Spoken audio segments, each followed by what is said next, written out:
élu à la tête de la province du Kasaï le 10 avril 2019, est investi par le chef de l'État par voie d'ordonnance présidentielle. Le 29 avril 2019 dernier, le gouverneur Dieudonné Piémé a totalisé une année le 29 avril 2020 aux commandes du Kasaï. Une année a suffi pour que Dieudonné Piémé pose les jalons de son ambition de relancer la province, d'où il inscrit les programmes d'action de son gouvernement sur 4 piliers essentiels, dont amélioration de la bonne gouvernance et consolidation de la paix, diversification de l'économie, accélérer la croissance et promouvoir l'emploi, améliorer l'accès aux services sociaux de base et renforcer le capital humain, et enfin, protéger l'environnement et lutter contre les changements climatiques. Son prédécesseur, Marc Manyanga, ayant heurté une incompréhension de l'Assemblée provinciale, Dieudonné Piémé a créé une harmonie interinstitutionnelle avec la première institution du Kasaï, en vue d'aplanir des divergences et permettre le bon fonctionnement des institutions provinciales, chacune remplaçant sa mission régalienne.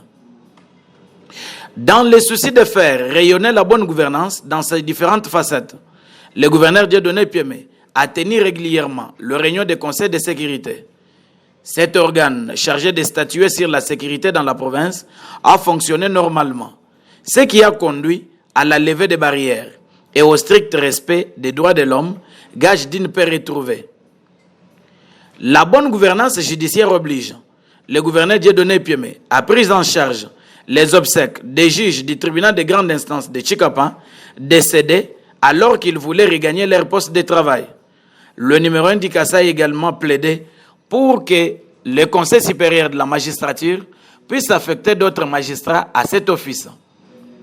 Chose faite, la province du Kasaï a aujourd'hui toutes les juridictions de l'ordre judiciaire au complet, commençant du tribunal de paix à la cour d'appel. La paix a été le maître mot sur la langue du gouverneur Dieudonné Piémé. Une année durant, il s'est battu bec et ongle pour voir la paix régner dans sa province. Par un discours rassemblaire du gouverneur, les ex-chefs miliciens Mbaounkanka Simon, Moubiaïmou Kabakaba, Djijende, Kashia Kambangoma, Chibouaï et Kabata ont fait reddition. Versé une période très difficile liée à des événements de triste mémoire qu'on a qualifiés des événements de Kamwena Sapou, et que aujourd'hui, avec l'avènement de la passation civilisée de pouvoir, nous avons voulu priver de tous les combattants armés de l'argument en essayant de les rapprocher, de discuter avec eux et vider leur combat de tout sens. Et cette démarche a porté les fruits. Je rends hommage à mon prédécesseur qui a commencé cette œuvre, que nous avons achevé avec le dialogue aujourd'hui, et avant de tomber plutôt à la cérémonie que vous avez vue de remise des armes et de reddition, ce qui constitue pour nous une grande satisfaction et une crédibilisation du processus électoral que nous avons passé. Avec appui de la MONUSCO, le gouverneur Dieudonné Piémé a organisé une série de dialogues sociaux et intercommunautaires à Tchikapa et Kamako, épicentre des affrontements intercommunautaires qui ont secoué le Kasaï entre 2016 et 2018. Un pari gagné, car les communautés ont accepté de se pardonner mutuellement et enterrer la hache de guerre, ce qui a abouti à l'implantation de l'arbre de paix par les communautés vivant au Kasaï. Le gouverneur du Kasaï n'a pas eu pour vocation de rester dans son bureau. C'est ce qui l'a conduit à faire l'itinérance. D'abord à Maïmounene. Les lignes de son action ont été tracées. La chute Mbimbi représente énormément de potentiel. Non seulement une potentialité énergétique, mais également une potentialité touristique importante. Nous pensons que le Kasaï a énormément de sites à proposer à tous ceux qui sont intéressés par sa richesse. Et le site de Maïmounene ramener, comme je l'ai dit avant, c'est le site qui a vu naître Tshisekedi, mais en même temps, c'est le site qui a vu naître pour la première fois des diamants en RDC. Nous avons la démonstration qu'au niveau du coût de l'énergie, RDC n'est pas capable d'offrir ce que le peuple attend. Et nous, ce que le peuple attend de nous, c'est de ramener le niveau de vie accessible à sa consommation, non seulement sur le plan énergétique, surtout sur le plan... À Kitangwa, un lot de tôle et ciment ont été remis pour la réhabilitation du bureau de secteur de Bapende en vue de promouvoir la bonne gouvernance. Une visite d'itinérance qui a permis aux fils et filles Pende d'exprimer leurs desiderata au numéro 1 du Kasaï. Nos préoccupations majeures sont les suivantes. 1. Réhabilitation des tronçons Katanga-Kitangwa qui est prioritaire. Ensuite, Luange-Luholo et Kitangwa. Construction des ponts Lova de l'axe Kibulungu-Njinji. Chambwanda. Construction du pont Lova de l'axe Tundu, Kindamba, Kavudi et Ngulungu. Un autre pont sur le ruisseau Tetej vers Tobi et Luhelu. Ouvrir la porte aux organismes non gouvernementaux, ONG, et aux partenaires de la santé en général et l'hôpital en particulier. Régulariser la paye des enseignants, des chefs de groupement et de tous les agents de l'État par suivi et installation de banques mobiles au chef-lieu du secteur. En vue de consolider la paix sur toute l'étendue de sa province, le gouverneur Dieudonné Piémé s'est rendu à Moueka, où il a tenu plusieurs réunions et une parade mixte en vue d'améliorer la collaboration civilo-militaire. Certains foyers de tension à Kilenjale et Kakenge ont été résolus, ce qui a permis au chef Kalambadji Londo de Bakete et Chakobe Maïmounene du village Mpiang Matadi de fumer les calimets de la paix. Les pouvoirs coutumiers ayant été le nerf des tensions au Kasaï, à peine à la tête du Kasaï, le gouverneur Dieudonné Piémé s'est entretenu avec les autorités traditionnelles, avec ferme engagement de ne plus scinder de nouveaux groupements, ni moins autoriser le dédoublement des chefs coutumiers. La province du Kasaï a traversé des moments difficiles et que ces moments ont donné lieu à des blessures graves. Le meilleur moyen pour moi de penser ces blessures, c'est de prendre langue avec toutes les couches populaires et toutes les couches des communautés afin d'arriver à penser tant soit peu ces plaies qui sont béantes et qui saignent encore et apporter une petite consolation auprès des communautés qui sont grandement touchées. Et pour moi, le premier d'entre les citoyens de la base, c'est le chef coutumier. Et vous vous souviendrez que dans mon programme, plutôt dans mon discours de campagne, j'avais annoncé que j'allais me battre pour réduire l'écart philosophique entre l'État moderne et l'État traditionnel. En fait, c'est le point de départ aujourd'hui. Je commence par Chikapa et ça se poursuivra dans tous les territoires. C'est pour ça que je suis élu. De la même manière que la population me réclame l'écolo, de la même manière que le chef réclame un peu de considération.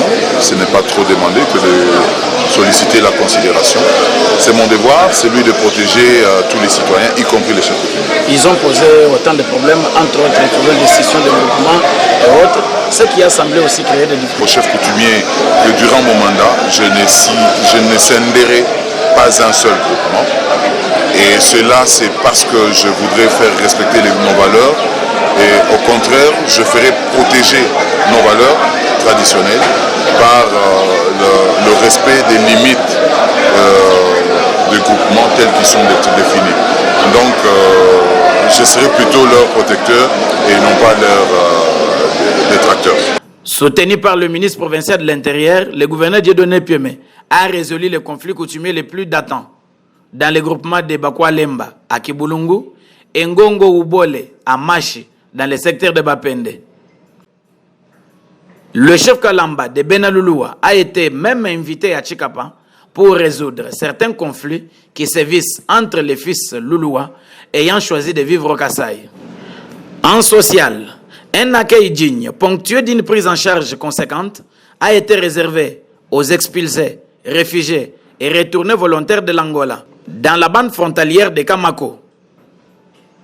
Sur le plan sanitaire, le phénomène atrophie des sexes, dit Boutalala, a été maîtrisé grâce à l'intervention du gouverneur en complicité avec les autorités coutumières et religieuses. Face à la menace de la pandémie du siècle, le coronavirus, Dieudonné Piémé n'a pas lésiné sur ses moyens pour mobiliser les ressources en prévention. C'est ce qui l'a conduit à la vulgarisation des mesures barrières et au renforcement des dispositifs sanitaires et sécuritaires à Luangue, point de sortie du Kasaï vers Kinshasa via les provinces de Kwilu, Kwango et Maïndombe. Tant d'autres réunions des comités de crise ont été tenues pour cette même fin. Un plaidoyer a été mené pour la prise en charge des cas de fistules obstétricales, ce qui a ramené la firme de télécommunications Vodacom à débourser $5,000 à cette fin. Certains cas de malades à l'hôpital de Chikapa, Kanzala et Mweka ont été pris en charge par les gouverneurs des provinces. En vue de contribuer à la gratuité de l'enseignement, tel que prôné par le chef de l'État, Félix Antoine Tshisekedi, le gouverneur Dieudonné Piémé a remis plus de 700 bancs et plus de 70 000 cahiers aux élèves de Chikapa, Luebo, Ndjoko et Mweka. Nous allons tout simplement nous placer dans la droite ligne de cette exigence qui est constitutionnelle et qui permet à la République d'assurer un avenir meilleur pour nos enfants. Voilà pourquoi, en guise de symbole ou en guise de participation à cette œuvre grandiose, celle de la gratuité de l'enseignement, le gouvernement provincial a résolu d'appuyer les parents directement par l'offre de cette quantité aussi limitée qu'elle peut être, mais offre quand même de cahiers pour permettre aux enfants d'être présents et être actifs à l'école. Nous avons voulu mettre un cachet particulier sur ces cahiers, c'est lui de représenter deux images. La première, le symbole de l'appartenance à une nation, symbolisé par le président de la République. Deuxième, l'appartenance à une province, symbolisée par son gouverneur. Sur le plan minier, 3 zones d'exploitation artisanale ont été appuyées. Les coopératives minières dotées de cordes tamis et bêches à travers le SAEMAP. Le cas de la coopérative minière de Kitamba, Komiki, dans le secteur de Bapende. Quelques engins ont été acquis sur fonds propres de la province en vue de démarrer les travaux de la route Chikapa-Dekese. Ce corridor nord va pouvoir relier les territoires de Luebo, Ilebo, Mweka et Dekese au chef-lieu de la province afin de ramener des produits de consommation aux consommateurs. Et enfin, le tourisme, la culture et les arts n'ont pas été relégués au second plan dans l'an 1 du gouverneur Dieudonné Piémé. Une excursion a été faite à la chute Mbimbi, à Maïmounene, en vue d'aider certains investisseurs à contempler le merveille de cette chute capable de produire l'électricité à plus de 64 MW. Très populaire, l'art Kuba a été vanté, ce qui a ramené l'UNESCO à visiter la cité de Moucheng, capitale du royaume Kuba. Suite au plaidoyer du gouverneur Dieudonné Piémé, le représentant pays de l'UNESCO a promis de faire de l'art Kuba un patrimoine culturel mondial, véritable promotion de l'art et de la culture du Kasaï. Il a suffi 1 an pour manifester la volonté de mieux faire. Et le 4 ans qui reste, le gouverneur Dieudonné Piémé promet d'aller d'action en action.